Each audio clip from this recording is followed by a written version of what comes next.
सुनिएगा, पहले क्वेश्चन समझते हैं, उसके बाद क्वेश्चंस की बात करेंगे।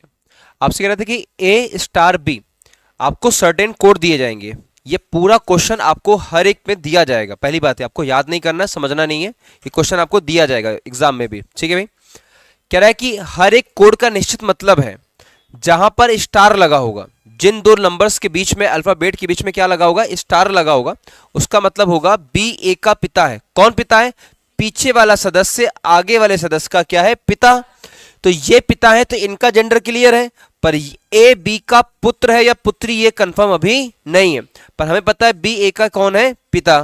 क्लियर हो गया?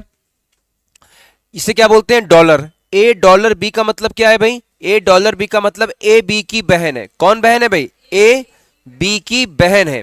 तो ए बहन हो गई किसकी? बी की। क्लियर है भाई?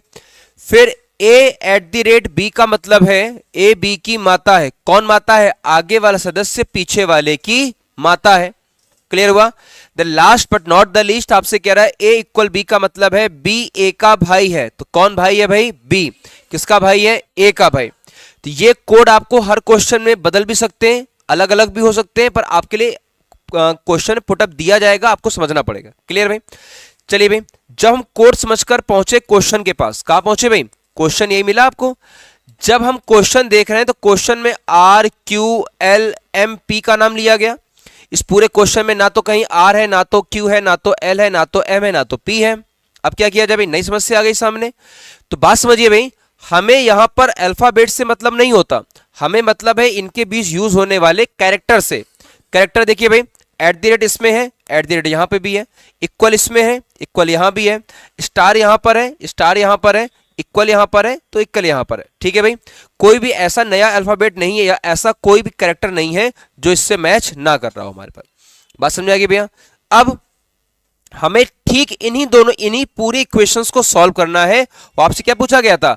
आर का पी से क्या संबंध है, और फिर जो लास्ट में पूरी इक्वेशन बनकर तैयार होगी उसमें यह बताना पड़ेगा कि आर पी का कौन है। बात समझे अच्छी तरीके से है भाई? क्लियर हुआ?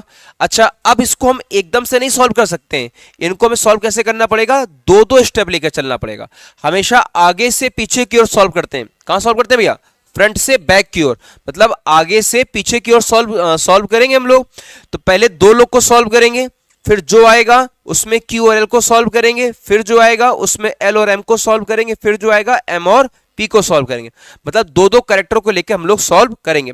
पहले आप दोनों का रिजल्ट निकला, जो निकला वहीं से फिर आप दोनों का निकाला जाएगा, फिर इनसे इन दोनों का निकाला जाएगा, तो पूरी लाइन तैयार हो जाएगी हमारे पास।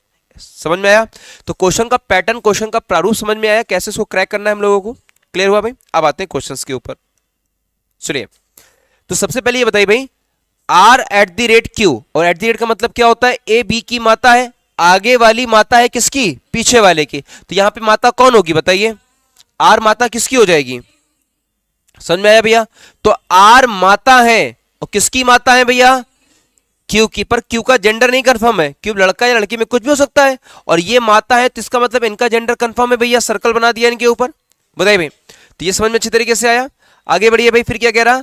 Q और L। अब देखो इनका काम खत्म, अब इस वाले से बात कर लेंगे भाई। Q और L का बताइए भाई। Q बराबर L, इसका मतलब क्या है कि B A का भाई है। कौन भाई है? पीछे वाला आगे वाले का भाई है। तो L Q का भाई है, तो L जो है वो Q का भाई है, इसका मतलब सेम जनरेशन में रहेंगे ये लोग। जेंडर इसका कंफर्म है, इसका अभी भी कंफर्म नहीं हुआ, ड्रॉप कर दिया हम लोगों ने। चले भाई आगे बढ़ते हैं, इनका काम भी खत्म। अब L और M की बात कर लें जल्दी से भाई।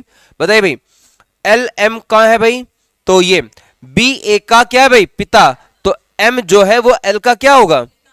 L का पिता है ना भाई। कौन है? M। तो बताओ पिता ऊपर होंगे कि नहीं होंगे?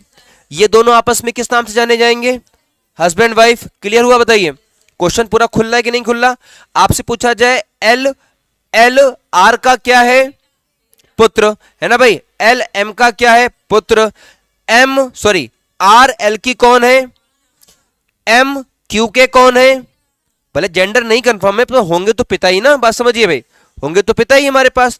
इतने चारों में से सबका जेंडर आपस में क्लियर है भाई। ये दोनों माता पिता, ये उनकी संतानें हैं। क्लियर हुआ भाई? फिर आगे बताइए भाई, m बराबर p, तो m बराबर p का मतलब क्या भैया, b a का भाई है, यानी p किसका भाई है, तो भैया m का एक भाई कौन है, p।